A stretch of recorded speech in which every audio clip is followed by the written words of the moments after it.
An aspect of the emotional impact from dyslexia is this heightened anxiety. In this section, I explain more about what this looks like and why dyslexics have it. First, I explain the overall anxiety process and then break it down further. Being anxious is a normal response. Everyone has it. It's a process that's used when the brain feels unsafe or uncomfortable.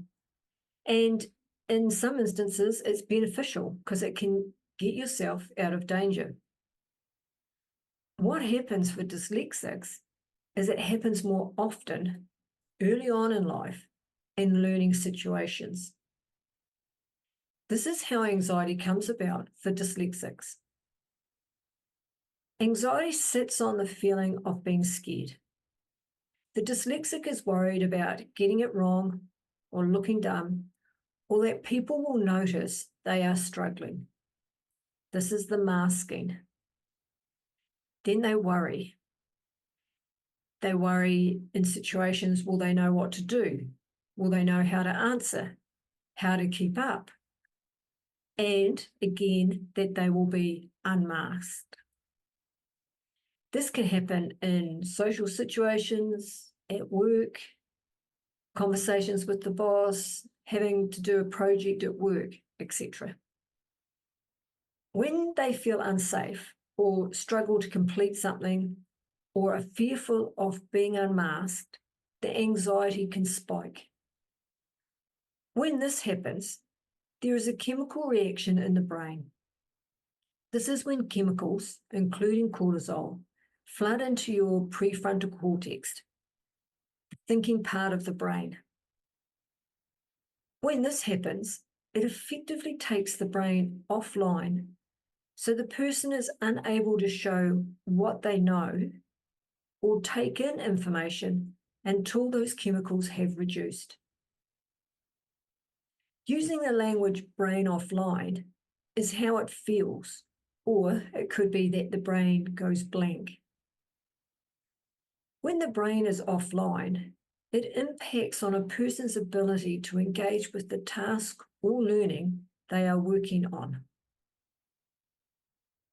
The strongest coping strategy of a dyslexic is the masking.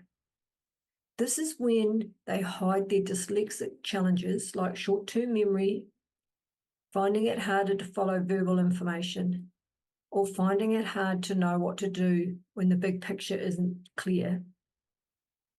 This masking starts at school and it becomes very ingrained early on, so it will happen without the dyslexic even realizing.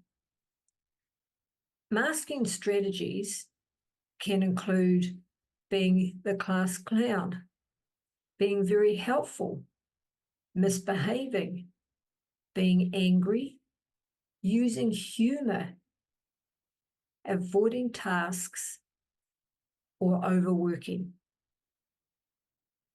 When dyslexics mask their struggles, they are also masking their strengths. Dyslexic managing strategies are different. When we talk about strategies here, in this situation, we are referring to those actions that dyslexics normally do to manage their dyslexia. For example, writing down information when it's spoken to them so they can remember it, using technology to help with their spelling, using others to proofread their emails or reports, or not using large words that are hard to pronounce. There can be a variety of triggers that can cause a dyslexic's brain to go offline. Some examples include the tone of voice used by someone speaking to them, like a growly teacher voice. Having to read aloud in front of others can make the brain go offline. Being asked a question without having had a chance to look over the information and think about it. Any type of spelling. Not being able to pronounce words properly can make the brain go offline, as well as difficulty articulating what your thoughts are. difficulty getting information down on paper, or taking time and effort to read information. These can all be triggers, especially if they're done in front of other people.